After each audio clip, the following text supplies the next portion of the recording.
Today we are going to discuss what is mole. A substance containing 6.02 multiplied by 10 power 23 particles. वो particle हमारे साथ atom भी हो सकते हैं, आयन भी हो सकते हैं या मॉलिक्यूल भी हो सकते हैं, तो हम उसको कहते हैं मोल।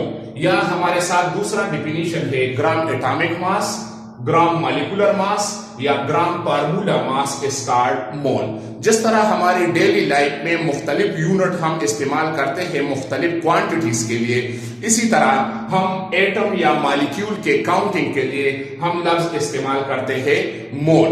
मिसाल के तौर पर हमारे साथ अगर हम ले ले 1 डजन बनाना,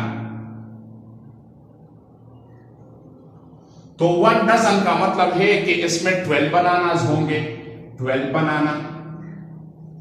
इसी तरह अगर हम ले ले 1 डजन ऑरेंज, तो इसका मतलब यह है कि हमारे साथ 12 ऑरेंज है इसमें। या अगर हम ले ले 1 डजन मार्कर, हम ले ले ये जो मेरे साथ मार्कर है, तो इसका मतलब ये हो गया कि हमारे साथ इसकी क्वांटिटी 12 मार्कर के बराबर है।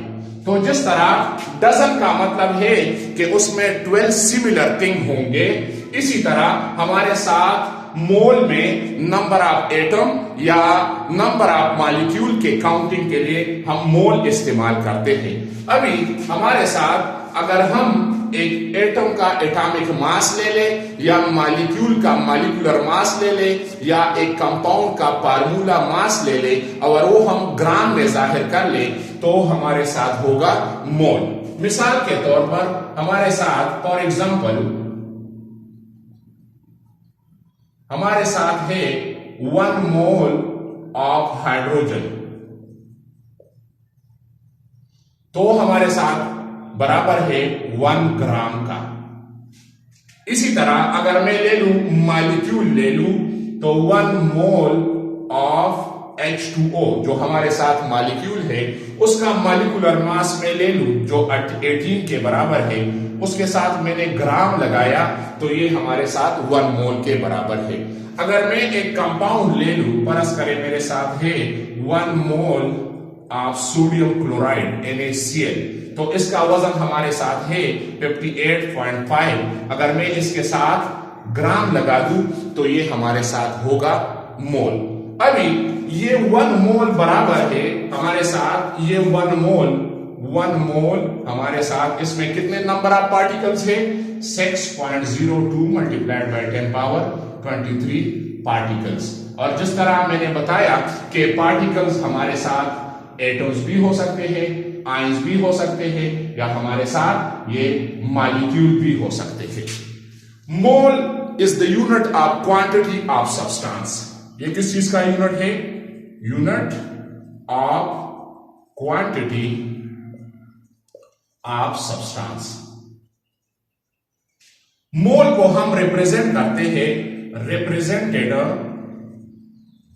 बाय MOL, और इसको हम स्मॉल n से भी जाहिर करते हैं। स्मॉल n या MOL is the representation of mole. Now हमारे साथ मोल और मास का रिलेशन क्या है? मोल मास रिलेशन। तो हमारे साथ हम मालूम करते हैं, मोल को डिटरमिन करते हैं कि हमारे साथ है नंबर ऑफ मोल, जिसको हम स्मॉल n से जाहिर करते हैं, is equal to mass of substance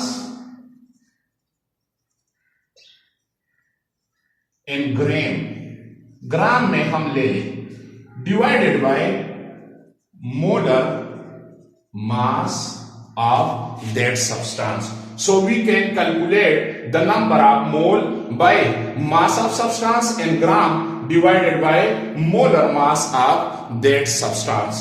So हमारे साथ 1 मोल में फिक्स नंबर ऑफ पार्टिकल्स है, वो पार्टिकल एटम भी है, आयन भी है और मॉलिक्यूल भी है, और वो पार्टिकल हमारे साथ 6.02 मल्टीप्लाइड बाय 10 पावर 23 के बराबर है।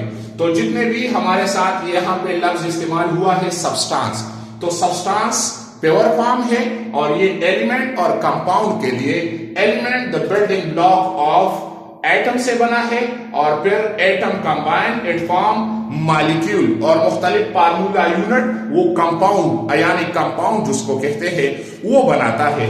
तो हमारे साथ अगर एटम का एटॉमिक मास हो या मॉलिक्यूल का मॉलिक्यूलर मास हो या हमारे साथ एक कंपाउंड का फार्मूला मास हो, उसको हम ग्राम में जाहिर कर ले तो उसको हम कहते हैं मोल।